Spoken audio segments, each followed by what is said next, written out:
바이든이 지금 하고 있는 여러 가지 정책들이 전부 다 실패하고 있다라는 이야기는 저희 뉴스 브리핑을 통해서 여러 차례 말씀을 해드렸습니다. 국경 문제 다 망가졌죠.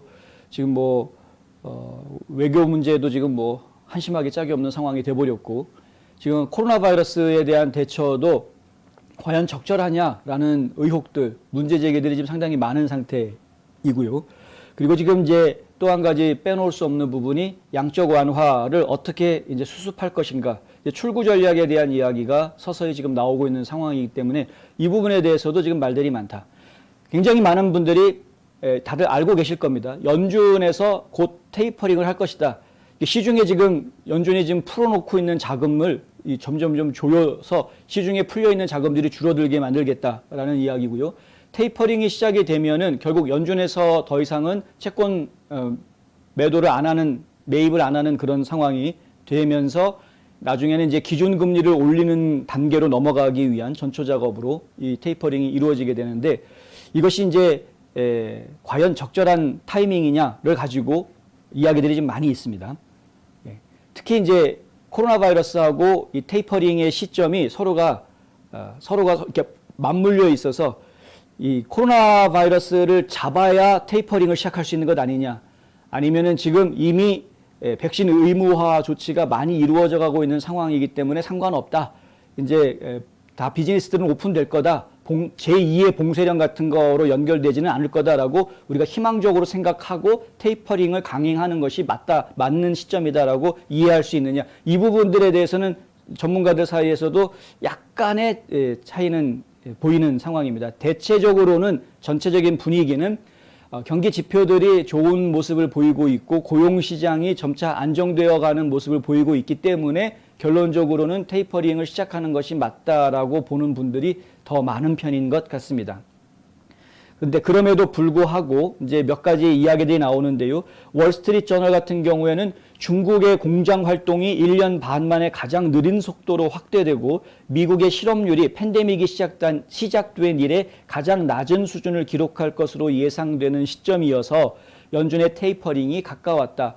지금 월스트리트 저널에서 예측하는 바로는 11월경이면은 테이퍼링이 시작되지 않겠느냐라고 예측을 하고 있습니다. 왜 11월이냐? 그거는 10월 달에 지금 연방의회에서, 지금 이제 워싱턴 DC의 의회에서 연방정부의 부채 한도를 풀어줄 것이냐, 다시 조일 것이냐, 이 부분에 대한 정치적인 결정이 내려지는 것을 지켜보기 위해서 아마 좀 시간을 더 끌 것이다. 그것이 10월 중에 그런 결론이 나올 것이기 때문에 그 결론을 보고 연준이 움직일 거다라는 이제 이야기를 내놓으면서 그렇게 분석을 하고 있는 것이죠. 실제로 이 제롬 파웰 연준 의장이 하는 행동을 보면은 어느 언론에서 그렇게 평가를 했는데, 지금 백악관에서 듣고 싶어 하는 얘기만 골라서 한다. 이제 이런 평가가 나올 정도로 상당히 지금 정치권의 눈치를 많이 보고 있는 그런 입장입니다. 사실 또 경제라는 것이 정치권의 눈치를 보지 않고 독고다이식으로 막 자기네 뜻대로 막 해나갈 수는 없는 것이 현실이기는 하죠. 근데 어쨌든 지금 그런 상황이고, 또 그와는 달리 펀드 스트레이트 글로벌 어드바이저라는 회사의 설립자이면서 수석 연구원인 탐 리라는 분은 CNBC와의 인터뷰에서 이런 얘기를 했습니다. 테이퍼링이 엄청난 조정으로 다가올 것이고, 일단 시작되면 많은 시장 조정, 그러니까 주식시장을 이야기하는 건데요. 테이퍼링이 시작되면 주식시장에 많은 조정들이 이루어지게 될 것이다. 그래서 테이퍼링이 시행되면 일부 시장에서는 매우 고통스러울 수 있다. 지금 주식 투자하시는 분들은 좀 바짝 긴장하셔야 되는 것은 맞는 상황인 것 같습니다. 지금 이런 상황에서 과연 부동산 시장은 그럼 안전한가? 그것을 한번 좀 생각을 해봐야 되겠다 하는 것이죠. 지금 주택 부동산 시장도 가격 오름세가 좀 주춤하고 있다라는 이야기들이 나오고 있는데, 원래 여름에는 주택 가격 상승세가 별로 없습니다. 예년 보면은 여름 시즌에는요, 가격이 오히려 떨어집니다. 여름 시즌에는 7월, 8월 이때는 가격이 오히려 떨어지는 모습을 보여주기 때문에 지금 오름세가 주춤하는 모습 정도라고 하면 역시 아직까지도 셀러 마켓이 유지가 되고 있는 모습을 보여주고 있는 것이다라는 단적인 증거인 셈이고요. 그와 함께 이제 지금 상업부동산을 저희가 관심을 가질 수밖에 없는데, 한동안 상업부동산에서는 어떤 이슈들이 있었냐면은요, 상업용 부동산은 다 임대용 아닙니까? 임대해서 수익을 올리는 것이 상업부동산인데, 근데 임대 수익을 더 올리기 위해서 자신이 가지고 있는 이 건물을 다 리노베이션 하기 위한 노력들이 진행이 됐었다. 팬데믹이 시작된 이후로 공실률이 높아지게 되니까 공실률은 높아졌고 대신에 은행 이자는 바닥까지 떨어져 있는 상황에서 리노베이션을 해야 되겠다. 리노베이션을 하면은 인기 없는 업종에서 인기 있는 업종으로 건물을 좀 변신시켜 놓으면은 임대가 좀 더 잘 되지 않겠느냐. 이런 건물주들이 많이 생겼다라는 것이죠. 그래서 낮은 금리에 대출을 좀 많이 받아서 리노베이션을 하는 그런 그 상업 건물 주인들이 좀 늘어났다. 이런 보도들이 있었습니다. 그런데 테이퍼링이 시작이 되고 그 결과로 인해서 결국에는 이 모기지 이자가 기준 금리가 올라가게 되면 모기지 이자도 덩달아서 또 오르게 돼 있으니까 그렇게 이자들이 오르게 되면 이것이 악재로 작용하지는 않겠느냐라는 지적들이 나오기도 합니다. 물론 이제 그것이 우려이긴 합니다만 불필요한 우려가 될 수도 있다. 이런 이야기도 있습니다. 그래서 오늘 저희가 전문가에게 한번 물어봤습니다. 일단은 한번 이 테이퍼링이 과연 상업부동산한테 어떤 영향을 줄 것이라고 생각하는지 현장에서 커머셜 부동산 브로커로 활동을 하고 있는 분의 이야기를 한번 직접 들어보시겠습니다. 이 테이퍼링이 제가 얘기했던 우리 커머셜 투자에서 바라봤던 앞으로의 경제 전망에 대한 확실한 증거가 되지 않나 저는 그렇게 생각합니다. 우리가 통계는 많은 통계를 할 수가 있고 전문가들이 많은 예측은 할 수가 있겠지만 가장 아무래도 신빙성 있는 것이 페더럴 리저브에서 발표하는 그런 것이 근거가 되지 않겠습니까? 그렇죠. 그렇기 때문에 앞으로 제 생각에는 가장 타격을 받는 부분이라면 이제 앞으로 시중에서의 돈이 걷어들어지는 한마디로 달러가 조금 사라지게 되는 그런 현상이 나오기 때문에 민감하게 영향을 받는 부분은 아마 주식 투자자들이 아닌가. 커머셜 부동산 쪽으로는 투자의 목적에 따르면 사실상 매우 밝다고 봐야죠. 앞으로도 좋아질 것이라는 그런 측면에서 봐야 된다고 저는 매우 밝게 생각하고 있습니다. 그 상업용 부동산을 굉장히 큰 규모로 운영하고 관리하고 있는 쿠시맨 앤 웨이크필드라는 회사가 있는데요. 이 브로커리지의 보고서 내용을 보면은 2022년에는 오피스 빌딩의 점유율이 정상화가 될 것이다. 그러니까 올해는 점점 이제 상승기를 타서 내년이면은 오피스 빌딩 점유율이 꽉 찰 것이다. 이런 예년 형태로 돌아갈 것이다. 이런 이제 전망을 내놓았고요. 오피스로의 복귀라는 것은 따지고 보면은 사무실에 다시 나와 출근하는 사람들이 많아지게 되면은 그 사람들이 점심을 먹는 주변 식당들 또 같이 비즈니스가 활성화될 수 있는 것이고 또 이 왔다 갔다 교통도 활발해지게 되면서 주변에 있는 자연적으로 지역사회의 상권들이 같이 동반 상승하는, 동반 회복되는 그런 모습들을 좀 볼 수 있다. 그래서 사실은 이제 많은 직장인들이 자기 직장으로 복귀하는 것이 전반적인 경제 회복에 더 밝은 신호를 주게 될 것이다. 이제 이런 이야기들이 지금 나오고 있습니다. 쿠시맨 웨이필드에서는 이런 얘기도 하는데 경제 개방이 지속되고 예방접종이 증가함에 따라서 기업들은 근로자들의 사무실 복귀 목표를 더욱 확고하게 설정하고 있다. 북미 시장 90개에서 사무용 임대는 전년 동기 대비 76% 증가했고 2020년 1분기 팬데믹 발생 이후로 99% 증가했다. 그러니까 지금 올해 작년이죠. 작년 1분기 팬데믹이 처음 시작됐을 때 그 1분기를 기준으로 이야기하면 지금은 한 2배 정도 사무실로 지금 사람들이 들어와서 일을 하고 있는 그런 상황이다. 백신이 FDA의 공식 승인을 받았죠.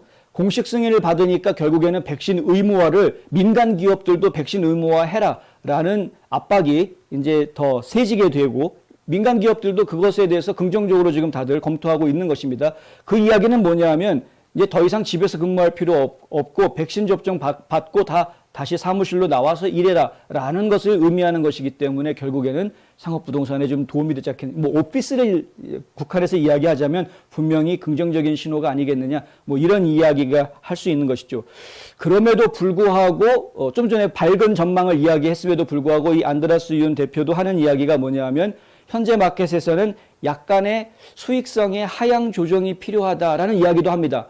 그러니까 이 부동산 투자하시는 분들이 조금 수익을 좀 덜 볼 생각도 각오를 해야 될 거다라는 이야기도 했는데 이 이야기도 한번 직접 들어보시겠습니다. 캡 레이스에 대한 것도 지금 현재 마켓에서는 약간의 수익성의 하향 조절이 조금은 필요하다. 저는 이런 말씀을 분명히 드리고 싶습니다. 수익률을 좀 낮춰라. 이 투자자들한테 그렇게 얘기하셔야 되는 상황이란 말씀이신데 이거 안 좋은 얘기 아닙니까? 아니요, 절대 안 좋은 얘기가 아닙니다. 왜냐하면 이 지금 현재도 분명히 리스크를 가지고 있는 물건들, 그러나 좋은 수익률을 내고 있는 물건들이 있습니다. 이제 그것을 타겟으로 가시는 분들이 많지만 아직까지는 투자자들이 이런 앞으로 제2의 코비드라는 것을 염려에 두고 있기 때문에 그만큼 100%의 어떤 확실한 물건을 찾고 있기 때문에 그런 물건을 찾는다면 그만큼 이전과는 다른 수익률을 바라볼 수밖에 없죠. 예, 뭐 좀 이해가 되셨는지 모르겠습니다. 그리고 지금 댓글에 상당히 좋은 얘기를 해주셨는데요. 테이퍼링이 시작이 그래야 인플레이션을 잡을 수가 있다라는 이야기 해주셨는데 그 일반적으로 그것이 사실입니다. 테이퍼링이 시작이 돼서 시중에 통화량이 줄어들게 되면 그러면 소비가 좀 주춤해지게 되고 그렇게 되면은 인플레이션 요소 중에 하나인 공급량, 그러니까 수요량이 줄어들게 되죠. 그러니까 수요가 줄어들게 되면은 가격대도 떨어지게 되는, 그래서 그러니까 좀 이렇게 물가 상승률을 좀 꺾을 수 있는 그런 것으로 기대를 하고 있습니다. 문제는 뭐냐 하면 이렇게 테이퍼링을 해서 수요를 좀 이렇게 꺾어 놓았는데 소비를 좀 줄여 놓았는데 근데 그런 상황에서 예상과 달리 실업자들이 계속해서 나오고 코로나 바이러스가 창궐을 하면서 뭐 제2의 봉쇄령을 내리겠다 이런 식으로 나오게 되면 그러면은 이제 경기 침체로 이어질 가능성이 크다라는 것이죠. 지금 이제 연준에서 가장 주의 깊게 바라보고 있는 부분이 고용시장인데 고용시장이 계속 활성화되고 일자리가 늘어나고 실업수당 신청하는 사람이 점점 줄어들고 이렇게 되면 실업률이 떨어지면 그러면 테이퍼링을 시작해도 괜찮다라는 신호로 보는데 그렇지 못하면 이게 지금 심각하다. 만약에 테이퍼링을 시작을 한 상태에서 혹은 뭐 기준 금리가 살짝 올라가기 시작한 그런 상황에서 또다시 바이러스 문제가 발생을 하고 봉쇄령이 내려지는 극한의 상황으로 가게 된다고 하면 이거 나중에 대처하기 어려운 지금 상황이 닥쳐올지도 모른다. 이런 이제 걱정들, 염려들이 있기 때문에 그런 겁니다. 작년에 하도 팬데믹 봉쇄령 때문에 많은 경제적인 피해가 있어서 그런 피해를 한번 겪어본 사람들은 또 그런 피해가 있지 않을까라는 걸 걱정 안 할 수가 없는 이제 그런 상황이다 보니까 그런 것이죠. 지금 이제 정부에서 풀어놓은 돈들을 지금 거둬들이기 시작할 것이다. 이것이 현실로 이루어질 것은 분명한 사실인데 만약에 그것이 이제 일들이 진행이 되게 될 경우에 그 경우에 과연 이제 국민적인 여태까지 민주당 쪽에서 막 국민들한테 돈 풀어줬으니까 좋아했다가 그걸 이제 다시 싹 말리려고 하는 이런 상황이 벌어졌을 때 민주당 지지 세력이 계속 유지가 되겠는가 하는 부분이 이제 하나가 저희가 관심이 생기는 부분이고요. 또 한 가지 중요한 부분이 하나가 있는데 뭐냐 하면은 이 인프라 법안입니다. 인프라 법안은 지금 아직 정식 채택이 안 됐다라고 보셔야 되는 것이죠. 그러니까 지금 1조 2천억 달러 규모의 인프라 법안도 그렇고 지금 3조 5천억 달러 규모의 인적 인프라 법안이라고 이야기하는 아메리카 패밀리스 플랜이라고 이야기하는 이것도 그렇고 지금 의회에서 아직 이것들을 다 확실하게 통과시키지는 않은 상황인데 이것이 통과가 될 가능성이 상당히 높다라고 저희가 지금 계속 얘기해 오고 있지 않습니까? 민주당이 무조건 다 강행해서 통과시키려고 하기 때문에 그런 것입니다. 그렇게 되면 그러면은 물론 앞으로 향후 8년에서 10년에 걸쳐서 4조 7천억 달러 정도의 돈을 쓰게 된다는 이야기이지만 뭐 그 10년에 걸쳐서 돈을 쓴다라고 계획을 세웠지만 첫 해에 혹은 첫 두 해에 얼마나 많은 돈이 집중적으로 쓰게 될지 저희가 그걸 지금 알 수가 없는 상황입니다. 지금으로서는.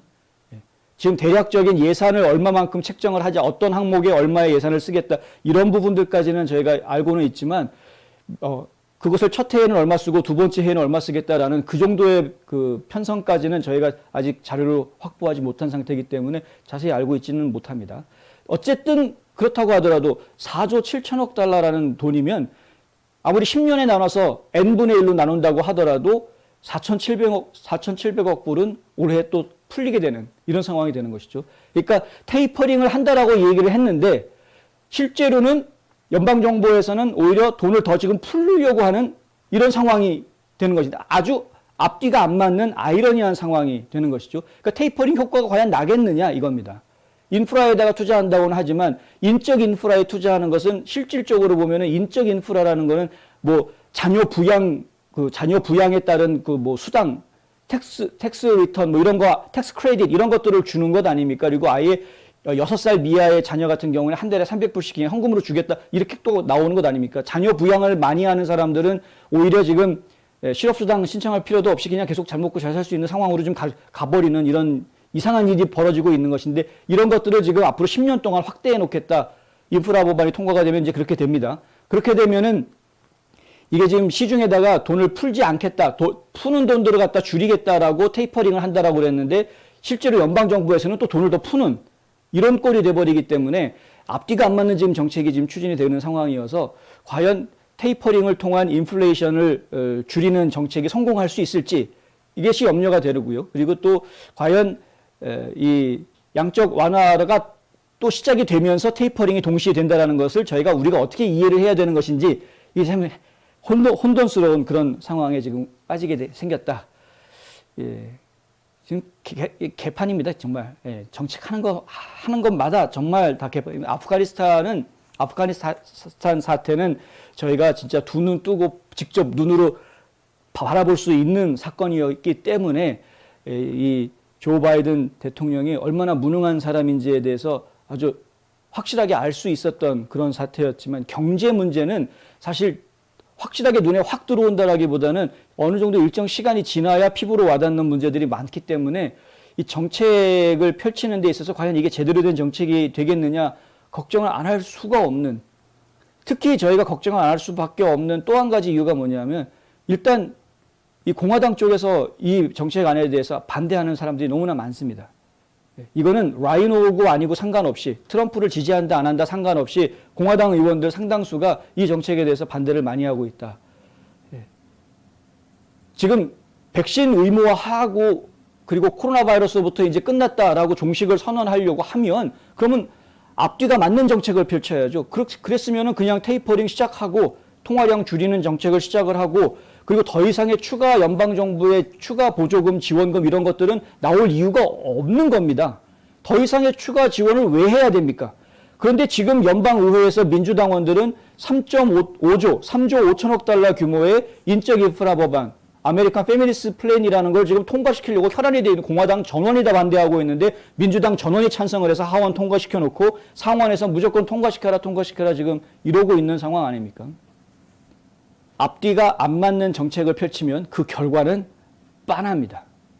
지금이라도 이 민주당 의원들 중에 양심이 있는 민주당 의원들이 하루속히 지금 커밍아웃 하길 좀 바랍니다. 하루속히 성정체성을 커밍아웃 하라는 게 아니라 내가 민주당원인데 지금 민주당에서 하고 있는 이 정책들이 결국에는 국민들을 도탄에 빠지게 하고 국민 경제를 어렵게 하겠다, 국가 경제를 어렵게 하는 정책이다라는 것을 알고 있을 테니 알고 있는 자들은 즉시 지금 양심 고백하라라는 이야기이죠.